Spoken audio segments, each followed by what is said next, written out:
Tihar jail থেকে মুক্তি পেয়ে বীরভূমের বোলপুরে নিচুপট্টি বাড়িতে এসে পৌঁছেছেন অনুব্রত মণ্ডল। আজ সকাল ৯টা নাগাদ তিনি বাড়ি এসে পৌঁছান। দীর্ঘ প্রায় ২৫ মাস পর বীরভূমের মাটিতে পা রেখেছেন বীরভূম জেলা তৃণমূল কংগ্রেসের সভাপতি অনুব্রত মণ্ডল ওরফে কেষ্ট। প্রসঙ্গত ২০২২ সালের ১১ই আগস্ট গরু পাচার মামলায় অনুব্রত মণ্ডলকে গ্রেপ্তার করা হয়। প্রথমে তাকে নিয়ে যাওয়া হয় আসানসোল সংশোধনাগারে, তারপর থেকে সোজা দিল্লির তিহার জেল। অনুব্রত মণ্ডলের পাশাপাশি তার কন্যা সুকন্যা মণ্ডলকেও গ্রেপ্তার করে তিহারে রাখা হয়েছিল। তবে অনুব্রত মণ্ডলের আগে জামিন পেয়েছিলেন সুকন্যা মণ্ডল। তারপরেই গত শুক্রবার অনুব্রত মণ্ডলের জামিন মঞ্জুর করে দিল্লির রাইস অ্যাভিনিউ কোর্ট। ১০ লক্ষ টাকার বন্ডে জামিন মঞ্জুর করা হয়। তবে জামিনের ক্ষেত্রেও বেশ কিছু শর্ত সাপেক্ষ জারি করা হয়েছে।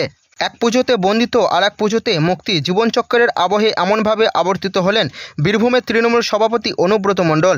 মঙ্গলবার রাত্রি ৯টা ২১ তিহারের ৩ নম্বর গেট থেকে বেরিয়ে আসেন অনুব্রত মণ্ডল।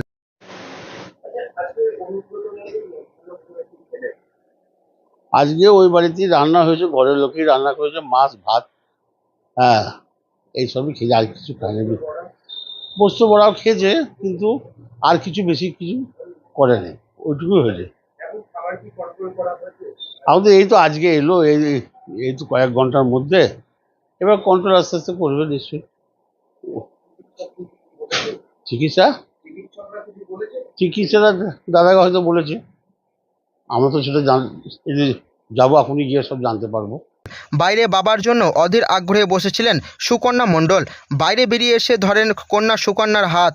রাতেই দিল্লির বিমানবন্দরে প্লেনে করে ভোরবেলাতেই পা রাখেন কলকাতায়। তারপর সেখান থেকে সোজা নিচুপট্টির নীল রঙের বাড়িতে ফেরেন অনুব্রত মণ্ডল ও তার কন্যা সুকন্যা মণ্ডল। একদম অন্য মেজাজে আজ বীরভূমে ফিরলেন তিনি। তার কর্মী সমর্থকেরা পুষ্প বিতরণ করে সবুজ আবির খেলে আনন্দ ভাগ করে নিলেন। তবে জানেন আজ বাড়ি ফিরে অনুব্রত মণ্ডল মধ্যাহ্ন ভোজনে কি খেলেন আর কোথায় খেলেন? আসলে কথা বলবো, খুব আনন্দ, একদম প্রচন্ড আনন্দ। ঘরের ছেলে ঘরে ফিরে এসছে, আবার কি চাই, এইটুকুই আনন্দ, আবার কি চাই। দাদা দাদা দাদা আমাদের মধ্যে যে আনন্দটা দেয়, সেই আনন্দটা তো আমরা কোথাও পাবো না, এইটুকুই। অনুব্রত মণ্ডলের ভাই প্রিয়ব্রত মণ্ডল জানান, আজ দুপুরের মেনুতে ছিল ভাত, ডাল, মাছের ঝোল, তার সাথে পোস্তর বড়া। অনুব্রত মণ্ডলের বরাবরের প্রিয় খাবার পোস্তর বড়া আর মাছের টক, তাই টক রান্না না হলেও মাছের ঝোল রান্না হয়েছিল। সব মিলিয়ে আজ সকালে বাড়ি ফিরে অনুব্রত মণ্ডল একবার বাইরে এসে কর্মীদের উদ্দেশ্যে হাত জোড় করেন। আর তারপরেই কার্যত বিশ্রামের মেজাজে অনুব্রত মণ্ডল। তিনি আজ খুব একটা সবার সাথে দেখা করেননি। এতদিন ছিল না তো আমাদের কোনো অসুবিধা হয় না, এখানে দাদার উপর আশীর্বাদ আমাদের আছে, আমাদের মাথার উপরে দাদা আশীর্বাদ আছে, সেই কারণে আমাদের কিছু অসুবিধা হয়নি।